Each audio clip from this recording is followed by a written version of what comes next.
welcome back to HITC Sport. I am the Irish guy, and imagine offending 330 million people all at once. That's just a massive number.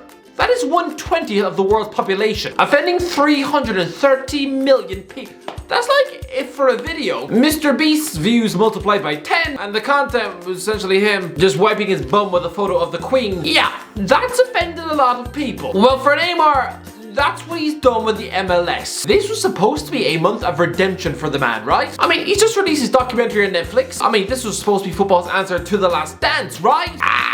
No, I made it about 12 minutes before I had to turn it off. Because if I watch any more, I think I might have actually rubbed sandpaper in my eyes. It was like watching an all-male version of Keeping Up with the Kardashians. No, I don't want to see Neymar playing Fortnite in his room or demanding his butler to cook him scrambled egg on toast at 3 a.m. I don't need to see him sending photos of his knob to his sister. Just no, but you can tell. It was a PR exercise, right? Something that would finally get the bad press off his back ahead of the 2022 World Cup, right? Listen, it is easy to dislike Neymar, okay? It's easy to just paint him as the villain of the sport. I mean, we've had this man's face rammed down our throats since 2010. I mean, when we were watching grainy YouTube videos of some scrawny teenager in Brazil dribbling past defenders while sporting a douchebag mohawk so irritating that honestly, it just made him look a bit like someone who enjoys molesting squirrels at the zoo. But the media, they forced this man upon us, right? Told us to like him from an early age. I mean, in the same way back in 2011, you couldn't turn on the radio without hearing Justin Bieber screeching like a heavily pregnant banshee. I mean, this guy was like the second coming of Ronaldinho, except worse. Because there was no social media in 2005. You could very easily escape the Ronaldinho hype. Just don't buy Match magazine. But Neymar, he was everywhere. You couldn't stumble onto Facebook without seeing a 12-second mini clip of him nutmegging some fat left back from Botafogo. Neymar has been the face of Brazil for years, right? And he's had a European CV that was clearly lifted from Ronaldinho's Wikipedia page, playing both PSG and Barcelona. Well, compare the two. One of them played the game with a smile on his face, the ultimate entertainer. I mean, he was football's answer to Michael Jackson. I don't mean he was the modern day Willy Wonka who used to trap school kids in a shoe closet. No, not that. No, but although he was also in trouble with the law, he was arrested for a fake passport. I mean, don't feel too bad. I mean, he didn't exactly spend 7 years sharing a prison cell with some former janitor who got locked up for eating his mother's face with a spoon. Nah, it was just 4 months of house arrest in a luxury 5-star hotel. Yeah, Ronaldinho's punishment was essentially just a plot to Home Alone 2. But where was it? Yeah, Neymar, by contrast, spends most games looking like a moody teenager, ready to scream in the face of anyone who dares tackle him. Ozzy, imagine if he was in the Premier League. I mean, can you really see him faring well on a Tuesday night trip to Burnley? I mean, give him 20 minutes on a pitch with Phil Barsley, and he'll probably be this close to phoning the police. But yeah, Neymar is essentially the human embodiment of football's untouchable spoiled brat, right? I mean, he doesn't even seem like a relatable human being. One of us, he doesn't even feel like the same species of man. No, because he's a global superstar who earns £200 every minute of the day. But anyway, this is supposed to be his month, his redemption arc, right? I mean, he's even at the Batman premiere with that wet milkshake of an actor from those god-awful Twilight films. I mean, on a side note, this new Batman is going to be awful, isn't it? And yet, Neymar has still found the time to offend PSG. Neymar claims he tried everything to return to Barcelona for Lionel Messi's PSG move. Neymar confirmed he tried everything to force to return to Barcelona during the summer of 2019. I tried to return to Barca, Neymar revealed to the Phenomenos podcast. We tried everything, but it wasn't possible. Is he stupid? Is he? Because what is this? These are the things you admit in a podcast at the end of your career. Don't say these things when you got 3 years left on a ridiculously wealthy contract at PSG. I'm sorry, Neymar, here's some advice. Don't ever get married. Because knowing this guy, 5 years into the marriage, and he'll probably admit to the world that 2 years previously he'd actually tried to elope to New York with his sis. Yeah, that admission alone will probably cause your wife to shove a bread knife up your nose while you sleep. I mean, this doesn't just affect you either, Neymar, because in one swift sentence, you've undermined your club president. Because you've very quickly exposed him as a barefaced liar. Because this is what Nasser Al-Khelaifi said last summer. Neymar didn't want to return to Barcelona in 2019, claims President Al-Khelaifi. Oh, this is awkward. Barcelona always wanted to get Neymar back. It's no secret, Al-Khelaifi told L'Equipe. But did Neymar want to go? No. It's true that his adaptation to Paris and France was still incomplete. But call him and he will tell you how happy and fulfilled he is today. I regularly read rumors like this player wants to leave and wonder how such fake news can come out. Fake news. Alright, so well done, Neymar. Your actual boss now looks like he's got the honesty of an elderly British prince. Why would you leave Barcelona in the biggest transfer ever when you just want to go back there 2 years later? I mean, to be fair, I'd say he's probably glad he didn't return, because that following season, PSG reached the Champions League final. I mean, had he gone back to the Nou Camp, he'd have watched Bayern Munich stick 8 past his goalkeeper. Lads, Neymar was already associated with being part of a squad which lost a World Cup semi-final 7-1. I mean, if he also had an 8-2 Champions League loss also staining his CV, then it would be official. This man would be Germany's biggest laughing stock. I mean, if you ever got off a plane at Berlin airport, you'd probably have hundreds of locals laughing at you in the terminal and hurling cups of dog piss at your face. I mean, what were their financial problems? Barcelona agreeing to pay £153 million for Neymar in August 2019. You know, just weeks after buying Antoine Griezmann and Frenkie de Jong for a combined £180 million. I mean, just what? It would be like a broke father of 6, despite being 9 months behind in rent payments, choosing to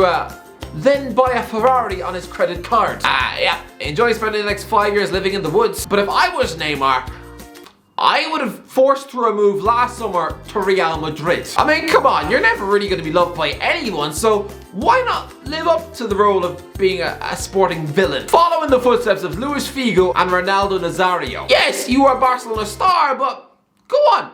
Go and become a Galactico. I mean, come on, if Neymar retires without ever having pulled on the white of Real Madrid, it will be a bit of a travesty. I mean, look up the definition of Galactico in the dictionary and you'll see this man's face. And not to mention, Real Madrid had him on trial in 2005. I mean, come on, he was probably begging Beckham and Robinho and Jonathan Woodgate for selfies in the canteen.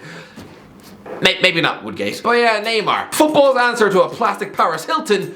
He should have played for Real Madrid, but anyway. Lads, he's offended America and the MLS as well. I'd love to play in the MLS actually, Neymar confessed. I'd love to play there at least for a season. First of all, their season is shorter, so I'd get 3 months vacation. Alright, so let's see how those comments went down with the MLS then. I mean, surely they'd only be delighted to attract one of the biggest global sporting icons on the planet, right? We don't need you. MLS Commissioner Don Garber tells Neymar, you're not coming here to retire, after the PSG forward said he would love to play in the US with a 3-month holiday. Neymar burns bridges as insulted MLS Commissioner hits back a comment. Name and shame. Neymar brutally snubbed by MLS chief as Brazilian midfielder dreamed to play in US before retiring.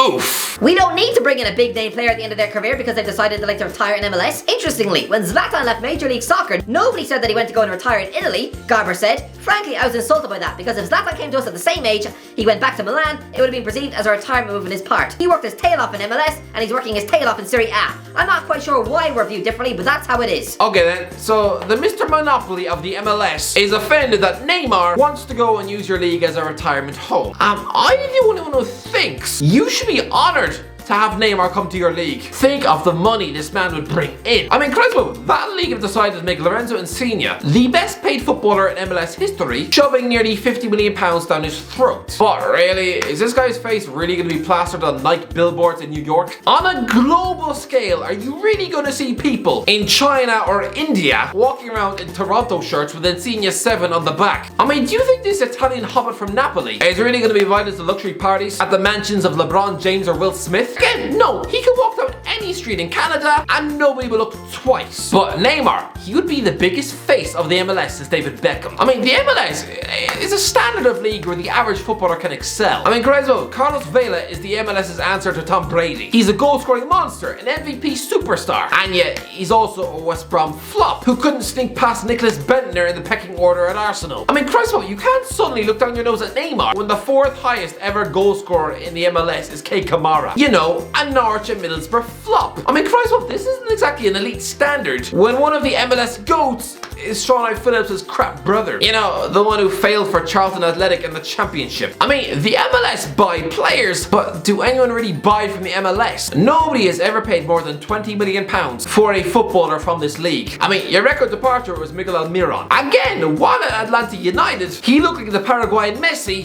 Now, he can't get in a team past Ryan Fraser. I mean, this fella, Don Garber, he is insulted that Neymar wants to join in his 30s. I'm sorry, can I just hold up a mirror to what's actually been going on in your country for the last 10 years? I mean, here's some players you've managed to attract in the last decade. Kaká, 32 years old. David Villa, 32 years old. Alexander Pato, 32 years old. Thierry Henry, 33 years old. Wayne Rooney, 33 years old. Bastian Schweinsteiger, 33 years old. Gonzalo Higuain, 33 years old. Steven Gerrard, 35 years old. Andrea Pirlo, 36 years old. Didier Drogba, 36 years old. Frank Lampard, 36 years old. Ashley Cole, 36 years old. Alessandro Nesta, 36 years old. Zlatan Ibrahimovic, 37 years old. Juninho Pernambucano, 38 years old. 15 truly world-class footballers, but when moving to America, all had a combined age of 503. That's almost a quarter of the way back to the birth of Christ. And I'm gonna say it, when you factor in the level of scrutiny and hype in modern football media, then I'm gonna say it. Neymar is a bigger worldwide name than any of those 15 footballers I've just named.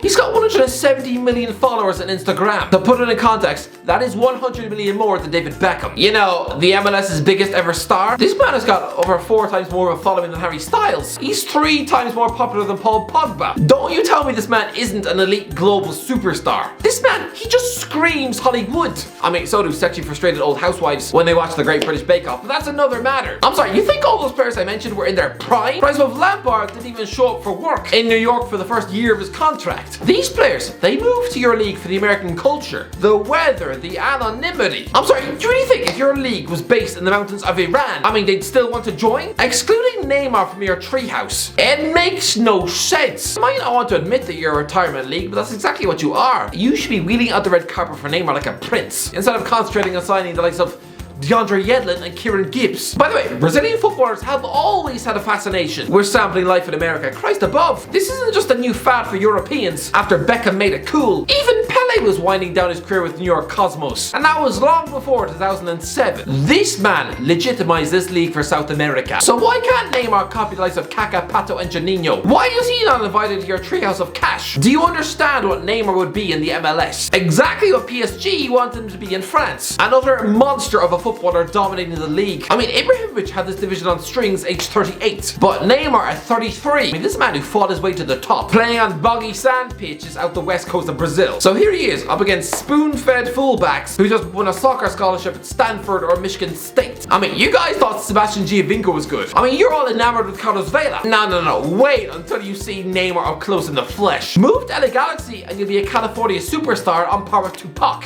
and living in a Hollywood mansion. I mean, go to New York Red Bulls and you get to live as a millionaire in one of the most vibrant cities on planet Earth. I mean, go into Miami and can you imagine the branding? Both he and David Beckham at the same football club. If I was a marketing executive, that thought alone would be enough to fill up my mouth with sweat. It's just, what? Beckham and Neymar.